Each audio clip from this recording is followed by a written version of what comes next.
new setup for my I/O, and I set it up just for an internal setup of the I/O. We're not going to use the complete. This is in case I have nothing at all. And also, while I'm doing this video, I want to be able to talk through my session. So, for example, right here, if I select right here, you can hear my vocals now. That's the input coming into Pro Tools. I'm using the microphone, I'm using the recording, the computer, as I do these lessons. So I'm using an internal system inside of the Mac. You can do the same thing in your PC in the ASIO setup and have the input directly into my system. Now, it's pretty simple. And what I've got here, I set the same way up. I also have my bus assignments too. What I've got here is an auxiliary track here, right? I can go in here and just call it reverb.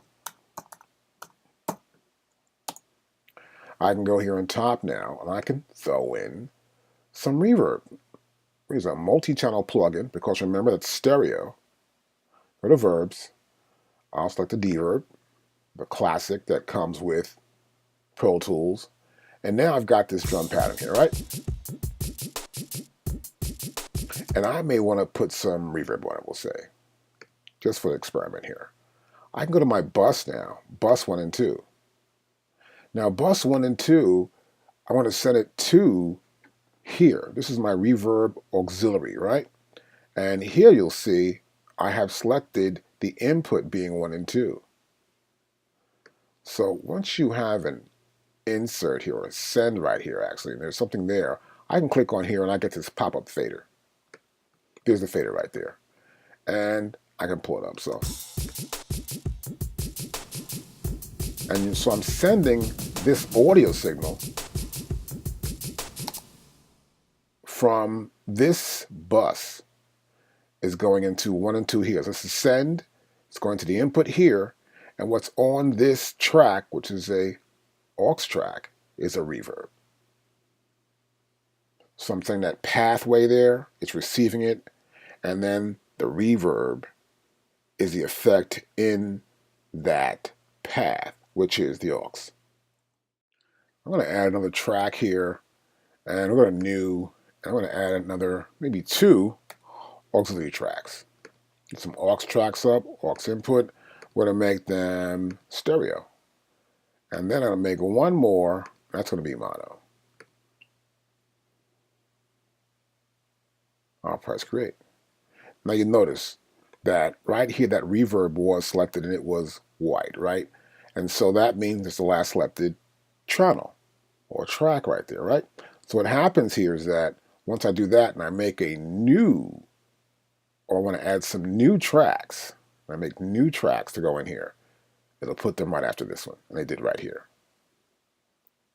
I can create even more pathways. I can come in here and I can add something else. I can add a delay right here. I'll go to delay. I want to put a delay in, a stereo delay. And we'll select this one right here.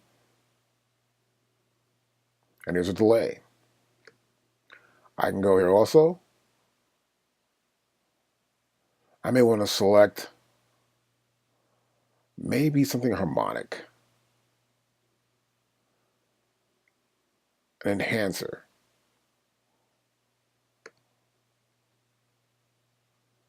That appears. And you see it right here. So I can go back in here to the drum, just for an experiment here. I can say, set a 3/4. Turn the level up here. Close that breakout fader. Go to a bus here, 5 and 6. Raise the level on this fader right here. Close this breakout fader right there. And then play back. And you'll see the levels appear right there, right? Now, I need to go in here and assign these 3/4. Assign this one 5/6.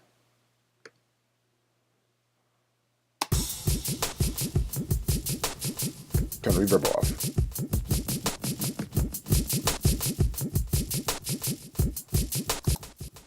That's a delay. Turn that off.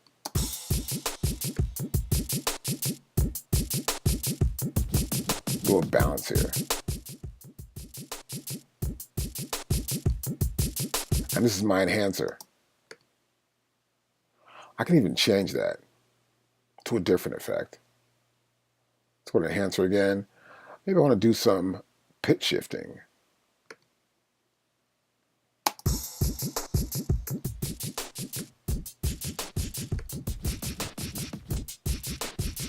So I've got a pitch shifting happening on one auxiliary, and my main track here has the original sound. And these are ways we can actually send signals through. The purpose of this lesson here is to show you we have bus assignments. I have different paths I can use to send audio signals through my mixing board. And in this case, I sent the buses through stereo outputs, and then they went to the stereo auxiliaries, where I have the inputs for those assigned buses.